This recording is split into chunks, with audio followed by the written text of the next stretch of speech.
चलिए आज arithmetic progression का नेक्स्ट सीरीज जो वीडियो आ रहा है आपके सामने, उसके सामने कुछ और वीडियो है, कुछ और प्रॉब्लम है। जिस प्रॉब्लम में आपको देखने को मिलेगा 5 क्वेश्चन, इस 5 क्वेश्चन का सॉल्यूशन और इससे एन टर्म निकाला कैसे जाता है। यानी एपी का एन टर्म हमको पता है, फर्स्ट टर्म हमको पता है, तो उस एपी का एन टर्म हम कैसे फाइंड आउट करेंगे, इस 5 क्वेश्चन के माध्यम से समझते हैं। ये 5 क्वेश्चन कुछ आर डी शर्मा का है, कुछ आर एस शर्मा का है और ज्यादातर एनसीईआरटी का है। ओवरऑल 5 क्वेश्चन में 2-3 क्वेश्चन एनसीईआरटी का। तो आइए इन 5 क्वेश्चन का सॉल्यूशन देखते हैं कि किस प्रकार से बनेगा। क्वेश्चन नंबर फर्स्ट, सॉल्यूशन और question number first. Question number first का सॉल्यूशन देखते हैं। सबसे पहले क्वेश्चन क्या कहा है, इसको अच्छे से रीड करते हैं। How many numbers of 2 digit are divisible by 7? 2 digit का ऐसा कितना नंबर है जो 7 से डिविजिबल है। तो 2 डिजिट का नंबर स्टार्ट कहां से होता है? तो 2 डिजिट का नंबर स्टार्ट होता है 10 से और ये जाएगा इंड कहां होता है? तो 2 डिजिट का नंबर इंड होता है 99। नंबर होता है 2 डिजिट का स्टार्ट 10 से और इंड होता है 99। इसके बीच में 10 और 99 के बीच में, 10 और 99 के बीच में ऐसा कितना नंबर है जो एक्चुअल में 7 से डिविजिबल है? दैट्स मीन 7 से पूरा पूरी कटता है। तो 7 से डिविजिबल है तो पहला नंबर है 14। और अच्छे से पता होना कि यदि कोई टेबल 7 से कटता है दैट्स मीन उसके बीच का डिफरेंस, दो कंसेक्यूटिव डिविजिबल के बीच का डिफरेंस 7 है। 14 फिर 21 फिर 28, इस तरीके से लास्ट तक हम जाएंगे। तो हमको तो पता है कि 2 डिजिट का अंतिम संख्या, अंतिम नंबर 98 है, जो कि एक्चुअल में किससे कटता है? तो वो एक्चुअल में कटता है आपका जाकर के 7 से। लेकिन सवाल ये उठता है कि आपको कैसे निकालना है। यदि 2 डिजिट की जगह ये क्वेश्चन 3 डिजिट में आ जाए तो 7 से लास्ट वन नंबर जो 2 डिजिट का हो और 7 का डिविजिबल हो, तो 100 आप देखोगे 7 से 2 डिजिट का नंबर, तो 2 डिजिट का नंबर आप देखोगे तो 99। आप देखो ध्यान से 99, 7 को 99 में 7 से डिवाइड, तो यहां पर हो गया 9 माइनस 7 इक्वल टू 2, फिर 9, 7 4 जा 28, 9 माइनस 8 28, 9 माइनस 8 1, यानी 99। तो भैया 7 का डिविजिबल नहीं है क्योंकि रिमाइंडर 1 बच रहा है। अब 99 में यदि हम +1 करेंगे तो वो 3 डिजिट का नंबर हो जाएगा। इसलिए 99 में हमको -1 करके देखना है, यानी 1 जो है ना कहीं मेरे लिए ज्यादा है, इसलिए जो ज्यादा वाला नंबर है उसको हम सब्ट्रैक्ट कर रहे हैं जो गिवन नंबर। तो 99 माइनस 1 सब्ट्रैक्ट किए तो आया हमारे पास रिजल्ट है 98। 98 वो नंबर है जो एक्चुअल में किसका डिविजिबल है? तो एक्चुअल में वो डिविजिबल है 7 से, यानी लास्ट नंबर 98 और शुरुआत होगा 14 से। यानी अब हम इसको, इसके बीच में हमको निकालना क्या, हाउ मेनी नंबर्स, कितना नंबर, यानी 14 से लेकर 98 टोटल नंबर कितना है जो कि 7 का डिविजिबल है, 2 डिजिट का नंबर। तो हमारे पास सब चीज मौजूद है। ए बराबर हमको पता है 14, फर्स्ट टर्म। कॉमन डिफरेंस हमको निकालना आता है कि a2 माइनस a1। a2 कितना है? तो a2 हमारे पास है 21 माइनस 14। 21 में 14 सब्ट्रैक्ट करेंगे तो रिजल्टेंट आएगा 7। तो कॉमन डिफरेंस हो गया 7, ए मतलब फर्स्ट टर्म हो गया 14। ए एनमा टर्म भी हमको पता है कि लास्ट वन नंबर 2 डिजिट का जो 7 से डिविजिबल है वो है 98। तो A N is equal to हो गया 98। ए एन का फॉर्मूला होता है, we now that A N is equal to A plus N minus 1 into D. तो nth टर्म क्या है? तो nth टर्म हमारे पास है 98। nth टर्म हमारे पास 98। फर्स्ट टर्म क्या है? तो फर्स्ट टर्म हमारे पास है 14 plus n minus 1 into D. n क्या है ये निकालना है। डी क्या है? Common difference. तो कॉमन डिफरेंस हम अभी तुरंत निकाले, these are called C D and 7। 98 minus 14 is equal to n minus 1 into 7। 98 into -14 करिएगा 84 इक्वल टू n -1 इंटू 7 इधर आएगा तो divide 7, 84 divided by 7 is equal to n -1। 7 से कट जाएगा तो आपका आ गया 12 इज इक्वल टू n -1। -1 इधर आएगा, that's mean 12 plus 1 equal to n। तो हमको देखने को मिला कि 12 plus 1 is equal to n, that's mean n बराबर 13। और n बराबर 13 का मतलब क्या? तो n बराबर 13 का मतलब है कि टू डिजिट का टोटल 13 ऐसा नंबर है जो डिविजिबल है 7 से, जो डिविजिबल है 7 से। ओके, रिपीट करते हैं फिर से। देखिए क्वेश्चन क्या कहता है। क्वेश्चन कहता है कि how many numbers of two digit are divisible by 7।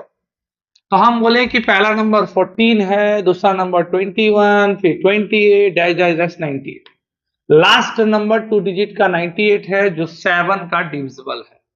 That's mean ए हमको पता है 14, कॉमन डिफरेंस हमको पता है a2 - a1 that's mean 7। Last term हम मान ले, लास्ट टर्म हमको दिया हो 98। तो एनवा टर्म का फॉर्मूला होता है a + n - 1 × d। an 98, a के जगह 14, n के जगह n और d के जगह 7। रिप्लेस करने के बाद कैलकुलेशन किए तो 98 - 14 तो 84, n - 1 इंटू 7, 7 इंटू इधर आया डिवाइड में, 7 से 12 44 कट गया 12 बार में, n - 1 इक्वल टू 12। तो 12 -1 उधर जाएगा +1, तो 12 + 1 equal to n, that's mean n equal to 13। यानी टोटल 13 ऐसा नंबर है टू डिजिट का जो 7 से डिविजिबल है। नोट डाउन कीजिए इसको।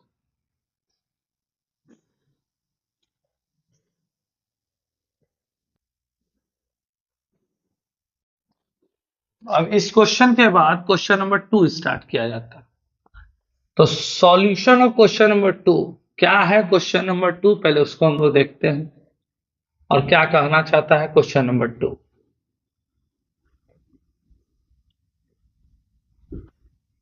देखिए क्वेश्चन नंबर 2 कहता है कि which term of the AP, हमको एक एपी दिया हुआ है। क्वेश्चन नंबर 2 में हमको एक अर्थमेटिक प्रोग्रेशन एपी हमको गिवन है, इट इज गिवन। एक एपी का सीक्वेंस हमको पता है, वो एपी क्या है? तो 3, 15, 27, 39 डैश डैश डैश एक एपी हमको दिया हुआ। कहता है कि विच टर्म, इस एपी का कौन सा term will be 132 more than, 132 ज्यादा होगा उसके 54 टर्म से। तो हमको यहां पर जो गिवन इंफॉर्मेशन है, तो हम यहां लेट हम मान लेंगे कि इस एपी का एन टर्म, इस एपी का जो गिवन एपी है इसका एन टर्म 132 ज्यादा होगा 54 टर्म से, दैट्स मीन A54। हम मान लिए कि एक एपी एन टर्म एपी का 132 ज्यादा होगा 54 टर्म से। तो अब हम an का फॉर्मूला अच्छे से पता है कि an इज इक्वल टू होता है a + n - 1 into D, n - 1 into D. और 54 टर्म को लिखने का तरीका, A54 को लिखने का तरीका है a + 53d। ये हमारे पास हो गया 54 टर्म को लिखने का तरीका। तो a + n - 1 इंटू डी और 54 टर्म को सबको इसको रिप्लेस कर देंगे इसके साथ। तो n टर्म के पास हम लिखेंगे a + n - 1 into D is equal to 132 plus 54 को लिख सकते हैं a + 53 टर्म, a + 53d। ठीक है, अब a की जगह इस एपी का अर्थमेटिक प्रोग्रेशन का हमको a देखना। तो a हमको कितना दिया हुआ है? 3। a कितना दिया हुआ है? 3। तो a बराबर हमको मेरे पास है 3। कॉमन डिफरेंस कैसे निकालते हैं? तो d इज इक्वल टू निकलता है a2 - a1। a2 कितना है? तो 15 - 3 इज इक्वल टू 12। तो यहां पर रिप्लेस करते, a के साथ रिप्लेस करते हैं 3 + n - 1 और d का जगह क्या रखेंगे? तो d की जगह रखेंगे 12। इक्वल टू 132 प्लस ए की जगह क्या रखेंगे, तो ए की जगह रखेंगे 3 प्लस 53 इंटू डी, तो डी की जगह क्या रखेंगे, तो डी की जगह रखेंगे 12। अब इसको कैलकुलेशन करेंगे तो यहां हो जाएगा 3 plus 12 into N 12n minus 12 is equal to 132 plus 3 इन 132 प्लस 3 प्लस 53 इंटू 12, आप अच्छे से इसको कैलकुलेशन कीजिएगा तो 636 आएगा, और 636 प्लस 3 प्लस 132, और यहां हो जाएगा 12n माइनस 9, और यहां पर आप कैलकुलेशन कीजिएगा तो यह आएगा 771। आप इसको जोड़ लीजिएगा 636 प्लस 3, तो 636 प्लस 3 639, 639 प्लस 132 तो 1771, माइनस 9 उधर जाएगा प्लस 9, तो 12n is equal to 771 plus 9, तो 12n is equal to 771 plus 9 780, और n is equal to 780 by 12, that's mean ये कट जाएगा तो n इज इक्वल टू आएगा 65। तो बताना क्या, पूछना क्या चाह रहा है क्वेश्चन, हमने बताया क्या, इस चीज को एक बार अच्छे से समझते हैं। क्वेश्चन पूछा कि which term of the AP arithmetic progression, हमको एक दे दिया गया था, वो अर्थमेटिक प्रोग्रेशन था 3, 15, 27, 39।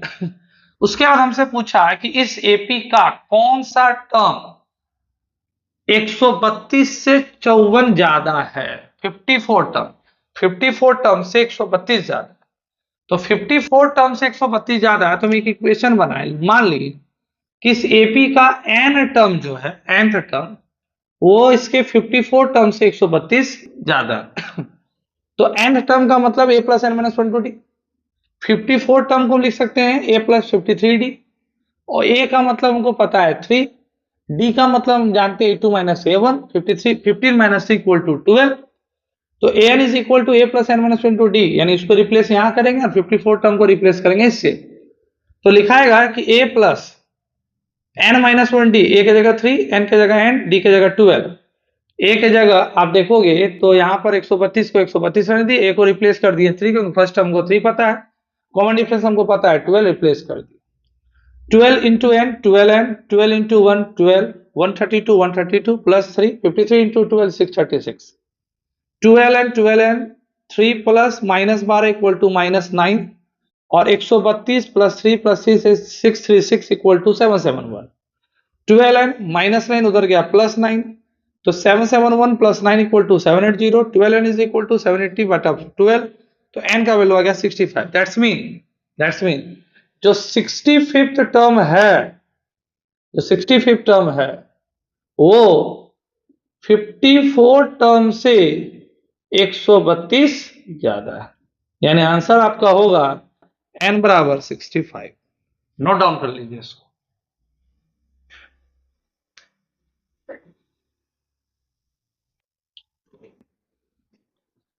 उम्मीद करते हैं कि आप उतार लिए होंगे। क्वेश्चन नंबर 3 के साथ स्टार्ट करते हैं। क्वेश्चन नंबर 3 का सॉल्यूशन क्या कहता है, क्वेश्चन नंबर 3 आइए। ये एनसीईआरटी का क्वेश्चन है, वर्ड प्रॉब्लम है। सुब्बा राव नाम का एक आदमी है, अपना वर्क स्टार्ट करता है 1995 में। 1995 में वर्क स्टार्ट करता है, तब उस समय उसका एनुअल सैलरी था 5,000 रुपया per month, received ₹200 raise each year, और कंडीशन ये है कि हर साल उसका 200 रुपया बढ़ता है। इन व्हाट ईयर, कितने वर्षों के बाद, हिज एनुअल सैलरी, उसका जो मासिक सैलरी, एनुअल सैलरी जो है, सॉरी वार्षिक सैलरी जो है, विल रीच 7,000, 7,000 पहुंच जाएगा। क्या कहना चाहता है ये देखते हैं। क्वेश्चन नंबर 3 कहता है कि सुब्बा राव नाम का एक बंदा है जिसका काम स्टार्ट होता है 1995। 1995 में जब वो काम स्टार्ट करता है, तब उस समय उसका जो सैलरी था ईयरली, एनुअली, वो एक्चुअल में था 5,000, 5,000 रुपया पर मंथ। दैट्स मीन हर महीने वो 200 रुपया, हर साल सॉरी 200 रुपया उसका सैलरी रेज कर रहा है, हर साल 200 रुपया उसका सैलरी रेज कर रहा है। यानी अगले साल 1996 में उसका सैलरी हो जाएगा 5,200। इसी तरीके से हर साल उसका सैलरी रेज करेगा। तो आपसे पूछा गया कि किस वर्ष उसका सैलरी 7,000 हो जाएगा, यानी कितने दिनों के बाद उसका सैलरी 7,000 हो जाएगा। तो आइए बनाते हैं। तो हम मान लिए कि एन ईयर, तभी रहा होगा एन ईयर, nth ईयर में उसका सैलरी 7,000 हो जाएगा। तो nth ईयर में उसका सैलरी 7,000 हो जाएगा, तो an is equal to a plus N minus one into D. तो an का मतलब 7,000 रुपया यहां पर पुट कर देते हैं 7,000। ए का मतलब फर्स्ट टर्म, तो पहला साल उसका सैलरी था 5,000 रुपया। एन माइनस वन, एन हमको पता नहीं, और कॉमन डिफरेंस क्योंकि हर साल उसका 200 रुपया सैलरी बढ़ रहा है, दैट्स मीन वही उसका कॉमन डिफरेंस है 200।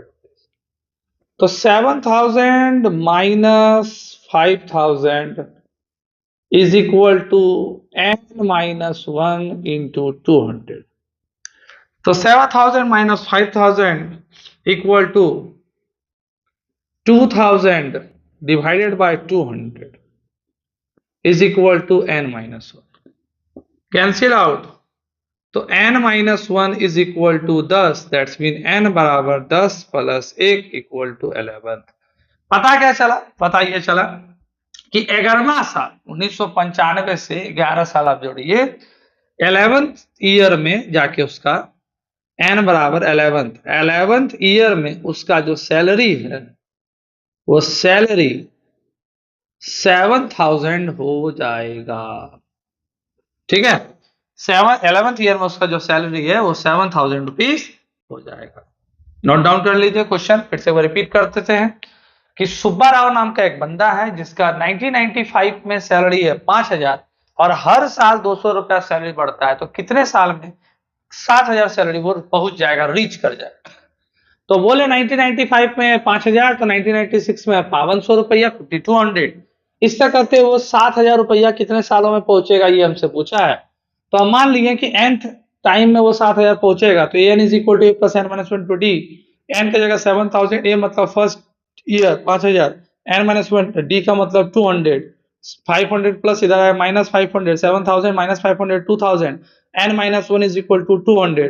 2,000 से 200 कटा, इधर इंटू था इधर आया डिवाइड हो गया, तो 200 कटा तो n तो आपका हो गया, इधर आ गया 10, तो n minus equal 1 equal to 10, that's mean 11वां साल में उसका जो सैलरी है वो 7,000 रुपया हो जाएगा। नोट डाउन करिए इस क्वेश्चन।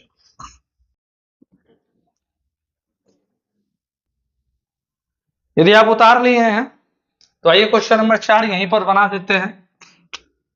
क्वेश्चन नंबर 4 नंबर का क्वेश्चन का सॉल्यूशन क्या करता है, ये भी एनसीईआरटी का क्वेश्चन है। जसलीन नाम एक लड़का है, ये लड़की है पता नहीं, सेव्ड ₹5, 5 रुपया वो सेव्ड करता है इन द फर्स्ट वीक, पहला सप्ताह ऑफ द ईयर, साल का, and then increase her weekly saving by ₹1.75, और हर सप्ताह वो अपने सेविंग में 1.75 बढ़ा रहा है। इन व्हाट वीक, तो कितने सप्ताह में विल हर वीकली सेविंग्स, तब उसका वीकली सेविंग जो साप्ताहिक सेविंग जो है वो 20 रुपया 75 पैसा हो जाएगा। आइए देखते हैं, बहुत इजी क्वेश्चन है। पहला क्या बोला है कि जसलीन सेव्ड ₹5, यानी हम ये कह सकते हैं these are called first term 5। Jasleen पहला सप्ताह 5 रुपया बचाता है और हर सप्ताह वीकली सेविंग में वो रेज कर रहा है, इंक्रीज कर रहा है 1.75। यानी हम कह सकते हैं कॉमन डिफरेंस हमको दिया है कि हर सप्ताह वो 1 रुपया 75 पैसा क्या कर रहा है भाई, बचा है। Each week in what week will her weekly saving be rupees, तो कितने सप्ताह, मान लिया कि nवां सप्ताह जो होगा ना 20 रुपया 75 पैसा वो बचा लेगा। तो इसी n का मान निकालना है कि कितना सप्ताह, तो फॉर्मूला हम जानते हैं n is equal to a plus n minus one into d. nवां सप्ताह मतलब हो गया 20 रुपया 75 पैसा इक्वल टू a मतलब 1.75 इज प्लस ए बराबर हो गया आपका 5, ए की जगह 5 प्लस एन की जगह पता नहीं और डी की जगह हो जाएगा 1.75, तो 20.75 प्लस 5 इधर आएगा -5 is equal to n -1 into 1.75। तो 2075 माइनस 5 हो गया आपका 1575 divided by 1.75 is equal to n minus 1। इसको यदि आप डिवाइड दीजिएगा तो आएगा आपका 9 बार में पूरा पूरी कटेगा, is equal to n minus 1। Minus में इधर आएगा प्लस 1, तो plus 1 is equal to n बराबर 10। दैट्स मीन ये आंसर क्या कहना चाहता है? आंसर ये कहना चाहता है कि in what week will her saving, यानी 10th वीक में ना उसका सेविंग 20 रुपया 75 पैसा हो जाएगा। अब दोनों क्वेश्चन का अच्छे से स्क्रीनशॉट ले लिया। लास्ट क्वेश्चन के साथ अब आप start.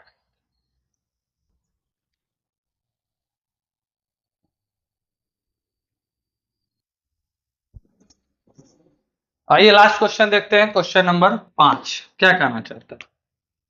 Solution of question number 5, how many multiples of 4, 4 का how many multiples of 4 lie between 10 and 250। 10 और इस तरह से 250 तक हम जाएंगे। तो टोटल 4 का मल्टीपल कितना है? 4 का मल्टीपल कितना है? How many multiple of 4 lie between, 10 और 250 के बीच में 4 का मल्टीपल कितना है? तो 4 का मल्टीपल मतलब क्या? 4 का मल्टीपल 8, 12, 16, लेकिन 8 इसलिए नहीं होगा क्योंकि 10 और 250 के बीच में वो आता नहीं है। तो अब यहां पर हम 10 और 250 के बीच लेंगे तो 12, 16, उसके बाद आपका आ जाएगा 20। इस तरीके से आप करते जाएंगे ना। तो 250 के पहले वाला आएगा 248, जो 4 का मल्टीपल। फिर आपको निकालने में दिक्कत होगा कि 248 सर कैसे आया? तो ऐसे तो सबसे पहले ऐसे आया कि 4 का ये मल्टीपल है। दूसरा, यदि आपको दिक्कत करता है कि कैसे आया, किस प्रकार आया, इस चीज को आपको हम दिखाते हैं। तो 4 से 250 बोला है तो 250 को डिवाइड दे दो। तो 6 इंटू 4 240, 224, 5 माइनस 4 1, फिर 4 का टेबल से आप लोगे तो 2 बार में 8, 10 में 8 गया 2। तो ये जो 2 रिमाइंडर बच गया ना, इसी को 2 को, यानी कहने का मतलब क्या है, 250 माइनस 2 इक्वल टू 248। 248 वो अंतिम नंबर है जो 4 से कट रहा है, ये 2 एक्स्ट्रा है, 2 ज्यादा है। तो इस तरीके से हम निकालते हैं कि 248 वो लास्ट नंबर होगा जो 4 का मल्टीपल्स है। अब इसके बाद हम लोग अच्छे से जानते हैं a बराबर हमको पता है 12, an का फॉर्मूला होता है, अब 4 का मल्टीपल बोला है तो common difference d equal to 4, an is equal to a plus n minus 1 into d. एनवा टर्म हमको पता है 248 इज इक्वल टू a हमको पता है कितना, तो 12, और n हमको निकालना है और कॉमन डिफरेंस हमको दिया हुआ है 4। तो 248 माइनस 12 is equal to n minus 1 into 4। तो 248 में 12 यदि आप सब्ट्रैक्ट करोगे तो आएगा 236 equal to n minus 1 into 4। अब 236 को यदि आप 4 से डिवाइड दोगे n माइनस 1, तो ये पूरा पूरी आपका कट जाएगा 59 बार, और n माइनस 1 हमारे पास है तो माइनस में आया प्लस 1, तो 59 plus 1 equal to n, that's mean n is equal to 60। यानी कहना क्या चाह रहे हैं? क्या कहना ये चाह रहे हैं कि हाउ मेनी मल्टीपल्स, तो आप कहोगे कि 60 multiple lie between 60 multiple lie between 10 dash dash dash 250, 10 और 250 के बीच में टोटल ऐसा 60 नंबर है जो 4 का मल्टीपल है। इसको एक बार आप अच्छे से देख लीजिए। फिर से हम इसको समझा देते हैं। क्वेश्चन का है हाउ मेनी मल्टीपल्स ऑफ 4, 4 का कितना मल्टीपल है जो 10 और 250 के बीच होना चाहिए। ना तो बहुत कुछ मल्टीपल होगा, लेकिन इसके बीच टर्म एंड कंडीशन दिया। तो हम बोले स्टार्टिंग मल्टीपल 10 और 250 के बीच 12 है, और लास्ट मल्टीपल 248 है जो 4 का मल्टीपल। तो a बराबर 12 हमको पता है, कॉमन डिफरेंस हमको 4 पता है, an का वैल्यू होता है a plus n minus 1 into D. an के जगह हम रखेंगे 248 प्लस a, सेकेंड 12, n हमको पता नहीं, निकालना है, और d की जगह रखेंगे 4। 248 में -12 होगा तो 236 equal to n minus 1 equal to 4। 236 equal to n minus 1 into 4। 236 4 into में है, इधर आएगा डिवाइड में, 4 से 236 को डिवाइड देंगे, 236 में 4 से डिवाइड देंगे 59 बार में, माइनस में इधर आएगा +1, 59 + 1 इक्वल टू n, तो n equal to 60, total 60 multiples lie करता है 10 और 250 के। तो यहां तक हम आपको an का बहुत सारे क्वेश्चन 5-5-10 क्वेश्चन के साथ बात की। आगे भी an का क्वेश्चन चलेगा, लेकिन उसके पहले नेक्स्ट वीडियो में आपको हम लोग बताएंगे सम ऑफ n टर्म, किसी एपी के सम, n टर्म के सम को कैसे निकालते हैं। तो नेक्स्ट वीडियो में बनिएगा, आइएगा, मिलिएगा, तो उसमें आपको दिखेगा सम ऑफ n टर्म हम लोग कैसे फाइंड आउट करते हैं। आज के लिए बस इतना ही, इस चीज को अच्छे से देखिए, अच्छा लग रहा है तो दोस्तों के साथ शेयर कीजिए वीडियो को, और लाइक सब्सक्राइब भी कर दीजिएगा। और ये रहा आपका निकालने का तरीका टोटल। तो 5 का 5 क्वेश्चन को डील कर दिए। पिछला क्लास एक क्वेश्चन बचा हुआ था, उस क्वेश्चन को नेक्स्ट वीडियो में एसएन के साथ हम उसको इंक्लूड करके डील कर देंगे। इसको अच्छे से स्क्रीनशॉट ले लीजिए, लिख लीजिए।